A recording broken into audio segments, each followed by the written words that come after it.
Hi friends, మొదటిసారికి Mehab channel వీడియోస్ని వారు subscribe చేసుకోండి అండి.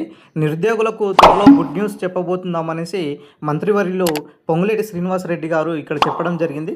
సో దాదాపుగా అన్ని శాఖల్లో త్వరలోనే పలు శాఖల్లో ఇక్కడ ఉద్యోగాల నియామకాలకు సంబంధించినటువంటి ప్రకటనలు అయితే మళ్ళీ వెలువడుతున్నాయనేసి యువత దీనికి సిద్ధంగా ఉండాలనేసి కూడా సూచించారు. సో అయితే ఈరోజు జరిగినటువంటి ఏదైతే మనకు ప్రజా దర్బార్ సభ ఏదైతే ఉన్నదో సో దీంట్లో చెప్పడం జరిగిందండి. ఈ కార్యక్రమంలో మరి నిరుద్యోగులకు మరి త్వరలోనే మేము జాబ్ క్యాలెండర్ లాంటి ప్రకటించబోతున్నాము. నోటిఫికేషన్స్ విధానంలో మరి పలు శాఖల నుంచి చెప్పబోతున్నాం. ఆ పలు శాఖల నుంచి చెప్పడానికి మనకు కొన్ని ఖాళీల గురించి కూడా చర్చించుకున్నాం. సో విద్యుత్ శాఖలకు సంబంధించినటువంటి ఖాళీల గురించి మాట్లాడుకున్నాం. సో తెలంగాణలో వి ఎక్స్పెక్టెడ్గా ఉన్నాయి అనేసి చెప్పుకున్నాం. ఆల్రెడీ మరి దాదాపుగా 60,000కు పైగా ఈ యొక్క ఖాళీల గురించి మనం బ్రీఫ్గా ఎక్స్ప్లెయిన్ చేసుకోవడం జరిగింది. సో ఇవన్నీ కూడా మనకు అప్కమింగ్ నోటిఫికేషన్స్లో మరి తెలంగాణ ప్రభుత్వం ఈ యొక్క నోటిఫికేషన్స్ను ఇవ్వాలనేసి కూడా ఇక్కడ భావిస్తున్నటువంటి ఇక్కడ సమాచారం అయితే రావడం జరిగిందండి.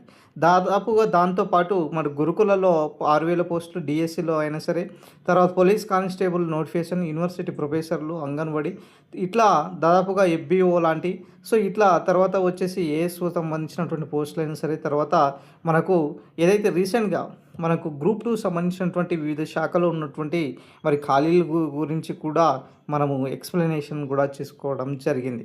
దాంతోపాటుగా మనకు ఆర్థిక శాఖ రీసెంట్గా ఆర్థిక శాఖ ఏదైతే ఆమోదం లభించిందో మా పోస్టులకు సంబంధించినటువంటి వివరాలతో సహా మనం చర్చించుకున్నాం. సో ఇప్పుడు కూడా మరి పలు శాఖల నుంచి నోటిఫికేషన్స్ ఇవ్వాలి అన్న ఉద్దేశంతో ఇక్కడ ప్రభుత్వం అయితే మరి సిద్ధంగా ఉన్నారు అనేసి ఇక్కడ సమాచారం అయితే రావడం జరిగింది. సో ఇక్కడ ప్రధానంగా నిరుద్యోగుల నుంచి వచ్చేటటువంటి ఏదైతే ఏజ్ లిమిట్స్ పెంపు అనేది ఏదైతే ఉన్నదో ఈ ఏజ్ లిమిట్ సంబంధించినటువంటి పెంపు అనేది జరిగితే మరి ఈ నోటిఫికేషన్స్కి ఎలాంటి అడ్డంకులు ఉండవు. సో అందుకనేసి మరి ఇక్కడ నోటిఫికేషన్స్ మాత్రము ఇక్కడ 1/1 ఇచ్చే అవకాశాలు కూడా దాదాపుగా ఎక్కువ కనిపిస్తున్నటువంటి సమాచారం. సో ఏదైనా సరే మరి తెలంగాణలో దాదాపుగా అప్కమింగ్ నోటిఫికేషన్స్లో మనం చూడబోతున్నాం. దాదాపుగా అన్ని నోటిఫికేషన్కి సంబంధించినటువంటి మరి శాఖలకు సంబంధించినటువంటి పలు శాఖలకు సంబంధించినటువంటి ఈ యొక్క నోటిఫికేషన్స్ను ఇవ్వాలన్న ఉద్దేశంతో మరి ప్రభుత్వము సిద్ధంగా ఉన్నాయనేసి దాదాపుగా ఇప్పటికే 75,000 ఉద్యోగులు పైగా నిరుద్యోగుల యువతకు ఇచ్చామనేసి మంత్రివర్యులు ఇక్కడ చెప్పడం జరిగింది.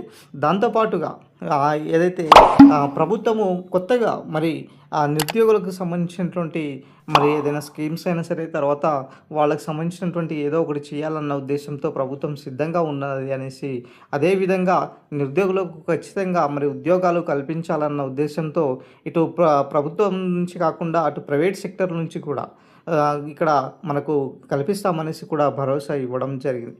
సో ఈ విధంగా తెలంగాణలో వచ్చేటటువంటి అప్కమింగ్ నోటిఫికేషన్స్లో మరి మనకు ప్రధానంగా వచ్చేసి ఇక్కడ పోలీస్ సంబంధించినటువంటి నోటిఫికేషన్స్ ఆల్రెడీ కన్ఫర్మ్గా వచ్చే అవకాశం ఉన్నది. తర్వాత ఎఫ్బిఓ సంబంధించినటువంటి, తర్వాత మిగతా సంబంధించినటువంటి డిఎస్సి అయినా సరే, తర్వాత మరి ఫారెస్ట్ బీట్ ఆఫీసర్ లాంటి, తర్వాత మనకు ఏదైతే డిగ్రీ కాలేజ్ లెక్చరర్స్ సంబంధించినటువంటి పోస్టులు అయినా సరే, సో మిగతా సంబంధించినటువంటి కొన్ని పోస్టులకు సంబంధించినటువంటి కూడా మరి ఆర్థిక శాఖ ఆమోదించిన లభించిన తర్వాత మరి 1/1 నోటిఫికేషన్స్ను విడుదల చేయాలన్న ఉద్దేశంతో ప్రభుత్వం ఇప్పటికే చాలా సానుకూలంగా ఉన్నటువంటి సమాచారం అయితే రావడం జరిగింది.